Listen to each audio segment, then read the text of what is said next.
શું તમને બધાને ખબર છે આપણા ગુજરાતમાં એક એવી જગ્યા આવેલી છે જે સ્વયંભૂ શિવલિંગનું નિર્માણ થાય છે। ગુફાની છત પરથી સતત પાણી ટપકે છે અને આ પાણીના ટીપાથી અહીં ઘણા શિવલિંગ બની ગયા છે। આ દ્રશ્ય ખરેખર અદ્ભુત અને અલૌકિક છે। હેલો એવરીવન, આજે હું તમને ગુજરાતના એક એવા અનોખા સ્થળ પર લઈ જવાની છું જેનો સીધો સંબંધ રામાયણ અને મહાભારત બંને યુગ સાથે છે। આપણે વાત કરી રહ્યા છીએ પોરબંદર પાસે આવેલી જાંબુવત ગુફાની।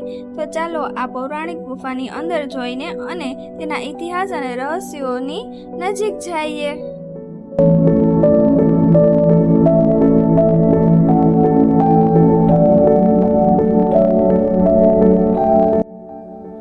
જો ગુફાની અંદર આવતા જ એક અલગ જ શાંતિનો અનુભવ થાય છે।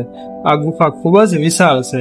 અહીંનું વાતાવરણ એકદમ ઠંડુ છે। કહેવાય છે કે આ ગુફામાં અંદર 2 ભોંયરા છે, જેમાંથી એક દ્વારકા સુધી અને બીજું જુનાગઢ સુધી જાય છે।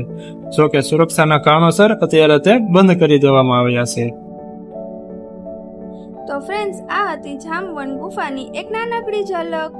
અહીં આવીને તમને ઐતિહાસિક અને શ્રદ્ધાનો એક અનોખો સંગમ જોવા મળે। અને જો તમે પોરબંદરની આસપાસ હો તો આ પવિત્ર અને ઐતિહાસિક સ્થળની મુલાકાત જરૂર લેજો। મને આશા છે કે તમને આ વ્લોગ પસંદ આવ્યો હશે। તો ફ્રેન્ડ્સ, આવા જ વિડીયો જોવા માટે અમારી ચેનલને લાઈક, શેર અને સબસ્ક્રાઇબ કરીને સપોર્ટ કરજો। તો બાય બાય।